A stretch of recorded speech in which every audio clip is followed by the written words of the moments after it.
ભેસાણના જિલ્લા પંચાયત સીટના ઉમેદવાર ભૂપત ભાયાણી દ્વારા સ્થાનિક સ્વરાજ્યની ચૂંટણી અંગે પ્રતિક્રિયા આપવામાં આવી છે। તેમણે જણાવ્યું કે અમને લોકોનો અભૂતપૂર્વ પ્રતિસાદ મળશે, કેમ કે ભ્રામક વાતો અને ખોટી વાતો સોશિયલ મીડિયા પૂરતી સરકારની ટીકા ટિપ્પણી, ભારતીય જનતા પાર્ટીના આગેવાનોની વિશેષ ટીકા ટિપ્પણી લોકો સાખી લેશે નહીં। આ ભારતીય જનતા પાર્ટી મારો પરિવાર છે અને એના સદસ્યો છે, તો અમારી વિરુદ્ધ જે વાતો છે તેનો જવાબ ઈવીએમ માં મતદાતાઓ આપશે। અત્યારે એક વાત એવી થાય છે કે તમે ધારાસભ્ય રહી ચૂક્યા છો અને જિલ્લા પંચાયતની ચૂંટણી લડો છો, તો યુનિવર્સિટીમાંથી પ્રાથમિકમાં એડમિશન લીધું હોય એવી એક વાત થાય છે। એ તો વિપક્ષ એવી ચર્ચા વાતો કરતો હોય છે। મહેન્દ્રભાઈ મશરૂ પોતે ધારાસભ્ય પણ હતા અને જૂનાગઢના કોર્પોરેટર હતા અને મેયર પણ હતા। કર્મ કરવું એ લોકશાહીમાં રાજનેતાનો ધર્મ હોય છે, તો હું રાજધર્મનું પાલન કરું છું અને હું મારી જનતાને નેતૃત્વ આપું એમાં કંઈ ખોટું નથી। આ મારી જન્મભૂમિ છે, કર્મભૂમિ છે અને આ જનતા મારો પરિવાર છે। આ પરિવારને નેતૃત્વ આપવું એ મારી નૈતિક જવાબદારી છે, જે ફરજ હું બજાવવા જઈ રહ્યો છું। રિપોર્ટર દ્વારા વધુમાં પૂછવામાં આવ્યું કે આમ આદમી પાર્ટીના ધારાસભ્ય રહી ગયેલા અને હવે ભાજપમાંથી તમને લોકોની સામે જાઓ તો લોકો તમને સ્વીકારશે? તેમના પ્રત્યુત્તરમાં જણાવ્યું કે લોકો બિલકુલ સ્વીકારશે। આ જનતા મારો પરિવાર છે અને આમ આદમી પાર્ટી વિશે બીજું કશું કહેવાનું ના હોય, પણ રાજુ કરપડા, કેન્દ્રના રાઘવ ચઢ્ઢા, કુમાર વિશ્વાસ જેવા ઘણા લોકો આજે પાર્ટીથી દૂર બેઠા છે। ભારતીય જનતા પાર્ટી મારો પરિવાર છે અને હું મારા પરિવારમાં પાછો ફરું છું અને અમારા તમામ ઉમેદવારો મોટી લીડ સાથે જીતશે તેવો આશાવાદ વ્યક્ત કર્યો હતો। આપનું નામ શું છે? આપનું નામ શું છે? હું ભૂપેન્દ્ર ભાયાણી, પૂર્વ ધારાસભ્ય અને ભેસાણ જિલ્લા પંચાયત સીટના ભારતીય જનતા પાર્ટીના ઉમેદવાર। અત્યારે તમે ચૂંટણી લડી રહ્યા છો, એમાં લોકોનો પ્રતિસાદ કેવો છે? અભૂતપૂર્વ પ્રતિસાદ મળે છે, કેમ કે ભ્રામક વાતો અને ખોટી વાતો ખાલી સોશિયલ મીડિયા પૂરતી સરકારની ટીકા ટિપ્પણી અને ભારતીય જનતા પાર્ટીના આગેવાનો વિશેની ટીકા ટિપ્પણી જનતા ક્યારેય સાખી લેશે નહીં, કેમ કે આ જનતા અમારો પરિવાર છે અને અમારા પરિવારના અમે બધા સદસ્યો છીએ।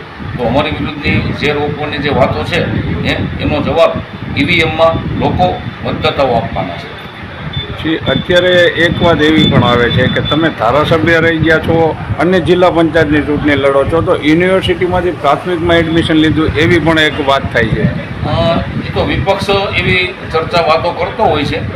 મહેન્દ્રભાઈ મશરૂ પોતે ધારાસભ્ય પણ હતા અને જૂનાગઢના કોર્પોરેટર હતા અને મેયર પણ હતા।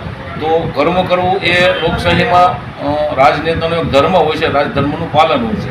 તો હું રાજધર્મનું પાલન કરું છું અને મારી જનતાને હું નેતૃત્વ આપું એમાં કશું ખોટું નથી। આ મારી જન્મભૂમિ છે, મારી કર્મભૂમિ છે અને આ જનતા મારો પરિવાર છે। તો એ પરિવારની રક્ષા કરવી, એ પરિવારને નેતૃત્વ આપવું મારી જનતાને, મારા તાલુકાને, એ મારી નૈતિક જવાબદારી છે અને મારી ફરજ છે, જે ફરજ હું બજાવવા જઈ રહ્યો છું। પહેલાં આમ આદમી પાર્ટીના ધારાસભ્ય રહી ગયેલા છો અને હવે પાછા ભાજપમાંથી તમે લોકોની સામે જાઓ છો, તો લોકો તમને સ્વીકારશે? બિલકુલ સ્વીકારશે। મેં આપને કીધું એમ આ જનતા મારો પરિવાર છે અને આમ આદમી પાર્ટી વિશે તો મારે બીજું કશું કહેવાનું ન હોય, પરંતુ એમના યોદ્ધાઓ રાજુ કરપડા અને કેન્દ્રના ખૂબ સારા યોદ્ધા, ખૂબ સારા રાઘવ ચઢ્ઢાજી, તો એવા જનતાલક્ષી જેની માનસિકતા છે એવા લોકો આજે પાર્ટીથી દૂર મીંડ્યા છે જવા। એક સમયે કુમાર વિશ્વાસ જેવા લોકો પણ પાર્ટી છોડી ચૂક્યા છે અને એવા તો ઘણા બધા જે જનતાલક્ષી જેમની માનસિકતા હતી, રાષ્ટ્રવાદની જેમની માનસિકતા હતી, એવા તમામ લોકો આમ આદમી પાર્ટી છોડી રહ્યા છે। રાજુ કરપડા પણ ગુજરાતનો એક ઉત્સાહી યુવાન જે ઘણા દુઃખ સાથે પાર્ટી છોડી છે।